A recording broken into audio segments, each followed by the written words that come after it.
Bonjour Guillaume, heureux d'être avec vous pour vous parler aujourd'hui d'un incontournable des diffusions télévisées des périodes de fin d'année. Un film qui rassemble 4 sportifs, un entraîneur, un bobsleigh avec un peu de Jamaïque, un peu de Canada, beaucoup de neige et énormément d'humour. Nous allons évidemment parler de Rasta Rocket. Alors, sortez les lunettes, mettez vos casques. Rasta Rocket, ça déménage. Ce super film sorti en France le 13 avril 1994 est réalisé par John Turteltaub. Alors oui, c'est un incontournable de Noël, très clairement, mais à dire vrai, si on parle de ce film, ce n'est pas l'unique raison.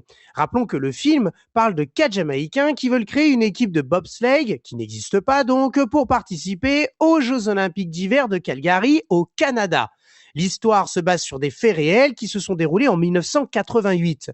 Depuis cette date, l'équipe de la Jamaïque tente de se qualifier aux JO d'hiver tous les 4 ans et même de remporter une des 3 médailles du podium. Et c'est le 21 novembre que la Jamaïque signe son premier podium historique en décrochant sa toute première médaille de bronze en bobsleigh à 2 lors de la Coupe d'Amérique du Nord à Whistler, au Canada, avec un temps total de 1 minute 48 secondes et 2 centièmes. Elle signe sa meilleure performance de l'histoire du pays dans cette compétition. Les 2 coureurs, Shane Peter et Nimrod Turgot, ont donc marqué l'histoire de leur pays, de quoi réveiller le joli mythe de Rasta Rocket. Mais ce n'est pas tout. 2 jours plus tard, soit le 23 novembre 2025, l'équipe jamaïcaine, composée de Shane Peter, qui avait participé au bobsleigh à 2, André Dacres, Junior Harris et Tikendo Tracé, eh bien, ces 4 hommes ont remporté leur toute première médaille d'or internationale en bobsleigh à 4. Le quatuor a signé un temps de 1 minute 45 secondes et 88 centièmes devant les Canadiens. 2 grandes raisons donc pour parler de ce film mythique. En effet, c'est le film doudou des périodes de fin d'année. Chaque année, nos 4 sportifs, accompagnés de leur entraîneur, régalent les familles devant leur écran, tel un feel-good movie de Noël. Lors des Jeux Olympiques d'hiver de 1988 de Calgary, ville montagneuse du Canada, le monde du sport de haut niveau accueille pour la première fois la toute première équipe de bobsleigh de la Jamaïque. Dans l'histoire réelle, les 4 Jamaïcains franchissent la ligne d'arrivée après une lourde chute en poussant leur bolide, tandis que dans le film, ils le portent et finissent 24e sur 26 dans le classement final. D'ailleurs, les images de la chute du bobsleigh sont les vraies images tournées au JO en 1988, renforçant ainsi l'impact émotionnel tel un film historique avec ses plans tirés d'images d'archives. En somme, l'histoire est belle et ils deviennent des héros de leur pays en réussissant à émouvoir le public. Rien que quelques mois plus tard, Tristar achète les droits en 1989 et c'est le scénario définitif de Disney qui plaira pour adapter cette histoire en film après quelques modifications, telles que le titre notamment. Au départ, le projet partait sous le nom de Blue Maga, qui va devenir finalement Cool Runnings et en français Rasta Rocket. Le ton du film va changer. Au départ, le film partait sous une tonalité dramatique. Le film a uniquement conservé ce caractère avec l'accueil hautain et inhospitalier de la part des autres concurrents sportifs de bobsleigh, notamment avec le champion Joseph Graul, interprété par l'excellent et glacial Peter Outbridge. Mais le ton change drastiquement avec l'arrivée du réalisateur John Turteltaub. Autre modification, le casting. Pour que le film fonctionne, Disney choisit de tout miser sur le casting des 4 Jamaïcains. Ainsi, Denzel Washington, Eddie Murphy, Marlon Wayans, Wesley Snipes ou encore Cuba Gooding Jr. ont été contactés. Mais aucun n'a répondu présent. Seul John Candy, dans le rôle de l'entraîneur fictif au passé de tricheur, a accepté de jouer dans le film.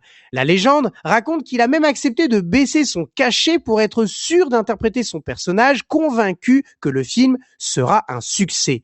Ainsi, les 4 Jamaïcains seront joués par des acteurs peu connus ou débutants comme Malik Yoba, qui interprète Yul Brynner, et Raul Day-Lewis qui interprète Junior Béville et qu'on avait déjà vu notamment dans un épisode de la série MacGyver.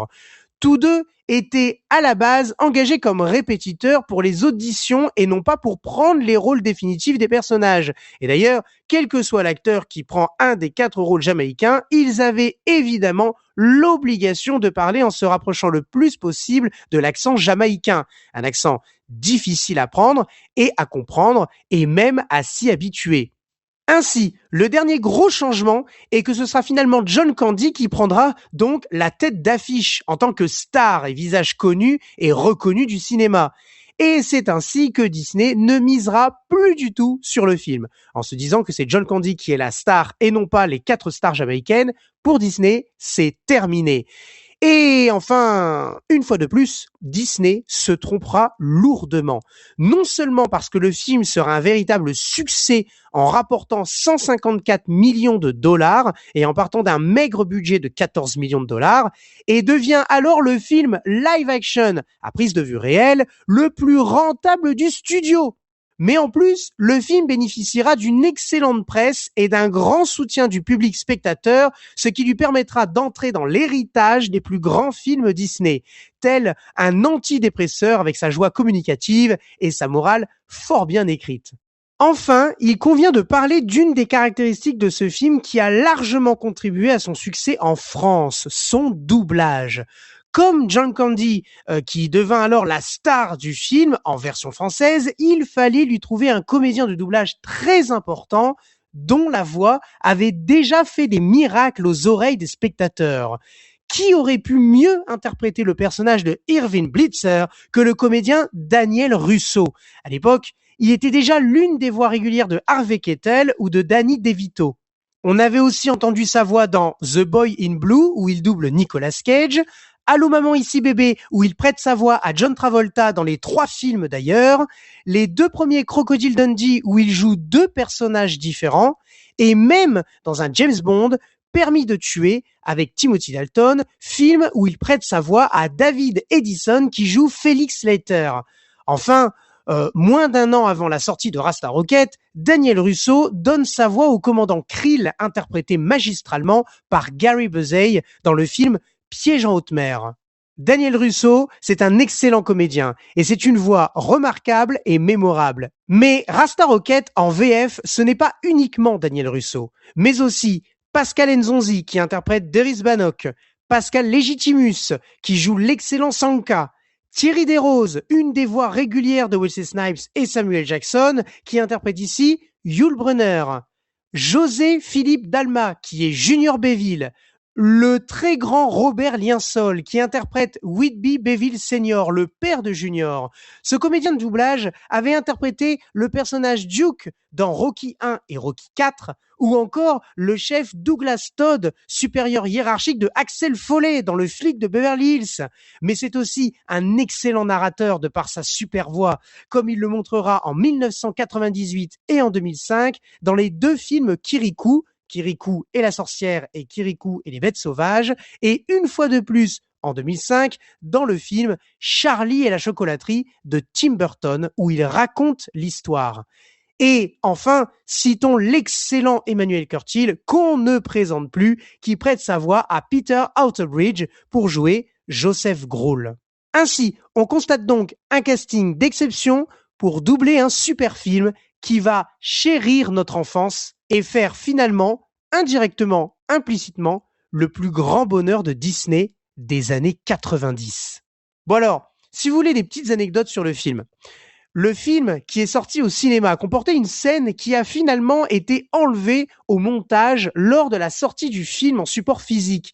Cette séquence, c'est un plan où l'on voit Joseph Grohl, interprété par Peter Outerbridge, qui sabotait le bobsleigh des Jamaïcains pendant la nuit. Jugée trop politique et trop sombre, la scène a finalement été supprimée. Et cela correspond d'ailleurs avec le changement de ton du film qui passe d'un côté dramatique vers un côté beaucoup plus comique. Autre scène notamment qui a été supprimée est celle où nos 4 héros ont fait un bonhomme de neige en lui mettant un joint dans la bouche. c'est peut-être pas forcément la meilleure chose à faire. Et effectivement, la scène a été supprimée, on comprend pourquoi. Bref, les amis, c'est ainsi qu'on se quitte sur ces anecdotes croustillantes en attendant une nouvelle production de Disney sur les derniers exploits de la sélection jamaïcaine de bobsleigh. J'espère que ça vous a plu. Merci Guillaume.